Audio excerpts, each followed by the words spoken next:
हमारे साथ हमारे सहयोगी अखिलेश भी जुड़ गए हैं और हमारे एक मेहमान अमिताभ जी भी हमारे साथ जुड़ गए हैं। अखिलेश, सबसे पहले आपके पास आना चाहूँगा और अखिलेश, आपको सबसे पहले मैं ऑन एयर बधाई देना चाहूँगा। जब लोग कयास लगा रहे थे कि डिप्टी सीएम कौन होगा, सुशील मोदी जी का नाम चल रहा था, आपने सबसे पहले एनडीटीवी इंडिया पे यह जानकारी दी थी कि सम्राट चौधरी और विजय सिन्हा जो है वो डिप्टी सीएम होंगे। अभी ये एक बीजेपी की एक और रणनीति है, शायद बीजेपी ने यह तय कर दिया है कि आने वाले दिनों में यही दो जो चेहरे हैं वो बीजेपी को आगे ले जाएंगे।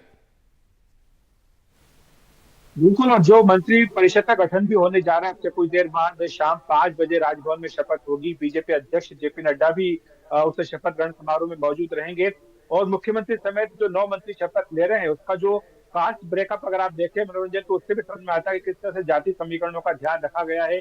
5 इसमें जो मुख्यमंत्री समेत मंत्री होंगे वो ओबीसी वर्ग से आते हैं, 3 जो है अगड़ी जातियों से आते हैं, 1 दलित है और साथ ही 1 निर्दलीय जो है उनको भी इसमें मंत्री पद की शपथ दिलाई जा रही थी। ये कुल मिलाकर का ब्रेकअप दिख रहा है और इससे ये समझ में आ रहा है कि बीजेपी की जो पहली प्राथमिकता है वो यही है कि 2024 के जो लोकसभा चुनाव है उसमें किस तरह से ये जो नया गठबंधन बना है बिहार में, इसमें 40 में से 40 सीटें वो जीतें।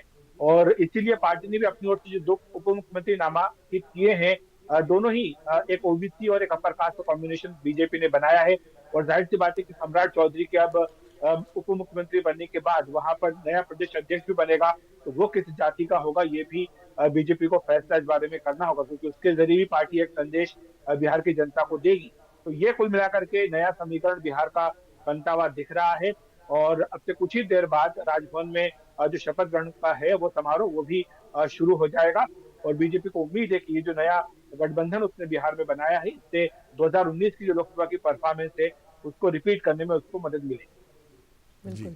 अखिलेश, आप बने रहिए हमारे साथ। एक बार रणवीर के पास हम चलते हैं, पटना का रुख करते हैं। रणवीर, मैं यहाँ पर अलग अलग मीम्स भी देख रही हूँ, सोशल मीडिया पर बहुत कुछ अब चल रहा है। उसमें लिखा हुआ है नीतीश कुमार के बारे में कि नीतीश कुमार सबके हैं, और एक चल रहा है कि सत्ता में आता हूँ समझ में नहीं आता हूँ।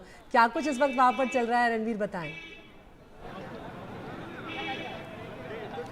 देखिए, बातें बहुत तरह की हैं। बिहार में बहार है, नीतीश कुमार है, बिहार में बहार है, मरते दम तक नीतीश कुमार है, बहुत सारी चीज़ें चल रही हैं। चूँकि मुख्यमंत्री नहीं बदलते हैं, सरकारें बदल जाती हैं। आमतौर पे ऐसा नहीं होता है कि मुख्यमंत्री का चेहरा वही रहेगा लेकिन सरकार बदल जाएगी। आमतौर पे इस तरह का पूरे देश में नहीं होता, लेकिन बिहार अलग है और यूनाइटेड स्टेट्स ऑफ बिहार एक बिहारी सब पे भारी होता है रणवीर, एक बिहारी सब पे बिहारी, और कहते हैं हम बिहार से हैं, वही वाली बात हो रही है यहाँ पे जी। तो यहाँ आप देखिए कि बिहार के लोगों को एक तरह से आदत पड़ चुकी है कि मुख्यमंत्री जाएंगे, इस्तीफा देंगे और फिर मुख्यमंत्री पद की शपथ लेंगे। तो मीम्स बनेंगे, सोशल मीडिया पे बातें होंगी, लेकिन इन सब के बीच में एक गंभीर बात यह है कि भारतीय जनता पार्टी का भगवा एक और राज्य में लहरा चुका है। 2024 का चुनाव सर पर है। ऐसे में अब समीकरण बनेंगे। जो आपने साझा एक कार्यक्रम की अभी बात चल रही थी, ऐसा साझा कार्यक्रम तो बनते रहेंगे, लेकिन साझा चुनाव जीतने की रणनीति बनेगी और इस रणनीति में भारतीय जनता पार्टी कैसे 404 पार जाए, इसको लेकर के बिहार में किस तरह की रणनीति होगी, कैसे दोनों दल आगे बढ़ेंगे। क्योंकि अब नीतीश कुमार एनडीए के साथ हैं, इंडिया के कन्वीनर और प्रधानमंत्री का चेहरा तो नहीं बन सके, लेकिन एनडीए में रह करके अब वो प्रधानमंत्री बनाने के लिए नरेंद्र मोदी को समर्थन देंगे और नीतीश कुमार फिर से शाम को मुख्यमंत्री बनेंगे। और कल से उनका एजेंडा देखना होगा कि अब बिहार के विकास के लिए उनकी नए सिरे से जो रणनीति है वो क्या होती है, किस तरीके से भारतीय जनता पार्टी अपने एजेंडे को बिहार में मनवाने की कोशिश करती है और कैसे जीतन राम मांझी उनके बेटे को मंत्री बनवाने के बाद अब वो कैसे अपनी पार्टी का कुछ भला कर सकेंगे। ये कई सवाल हैं जिनका जवाब आने वाले दिनों में मिलेगा, लेकिन फिलहाल बिहार को नया मुख्यमंत्री मिला है नीतीश कुमार जी। अमिताभ जी, आप इस पूरे घटनाक्रम को कैसे देखते हैं? जो बिहार में बातचीत हो रही है, बिहार में बहार है, नीतीश कुमार है, और जो एनालिसिस अखिलेश ने बताया कि बीजेपी भी अब जनरेशन नेक्स्ट के साथ उन्होंने 2 चेहरे आगे कर दिए हैं। देखिए, बीजेपी ने जो नीतीश कुमार जी को घर वापसी हुई है उसका सबसे बड़ा कारण है कि बीजेपी ने जो मिशन 400 घोषित किया है, घोषित मिशन कह लीजिए या मिशन 50% वोट शेयर जो उनका है, उसको अचीव करने के लिए कोई भी रिस्क लेना नहीं चाहती।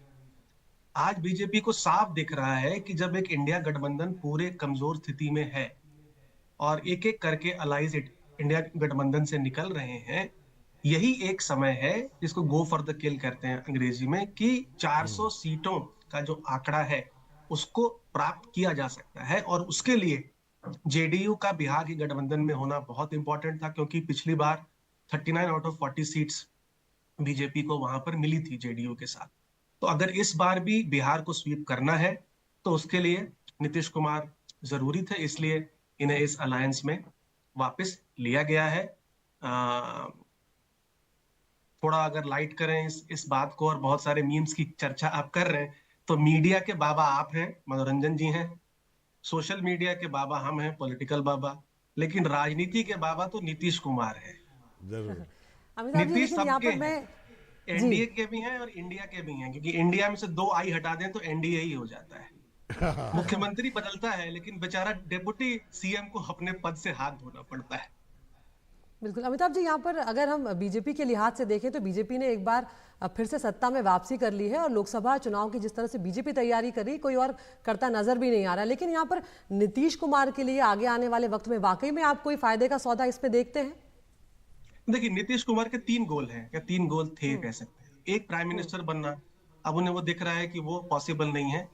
3-0 जो बीजेपी ने कांग्रेस को हराया हिंदी भाषी क्षेत्रों में, और जो राम मंदिर का भव्य उद्घाटन हुआ, उसके बाद जो माहौल है देश में, वो प्राइम मिनिस्टर नहीं बन सकते, कोई और घटक दल जीत के नहीं आ सकते। दूसरा उनका है कि जो 16 लोकसभा सीट वो भाजपा के साथ जीते थे, उसको कैसे रिटेन किया जाए, अगर उन्हें सही बात नेशनल लेवल पे अपना कोई स्टेचर मेंटेन करके रखना है। और वो भी उन्हें लगता है कि वो पॉसिबल नहीं है अगर वो इंडिया ब्लॉक के साथ रहेंगे। और तीसरा उनका गोल है, जो शायद अब सबसे इंपॉर्टेंट हो गया है, कि वो सीएम बने रहना चाहते हैं जब तक वो चाहे। तो अब वहां भी वो सीएम थे और यहाँ भी वो सीएम है, ठीक है, लेकिन 16 सीटें जो लोकसभा की हैं, ये वो उनको यहाँ पर ज्यादा चांस है एनडीए के साथ उसके जीतने की। और अगर 2025 में अगर भाजपा फिर से उन्हें अगर सीएम फेस की तरह घोषित नहीं करती है या उनके ऊपर प्रेशर डालती है, तो हो सकता है वो फिर से वापस चले जाए महागठबंधन में।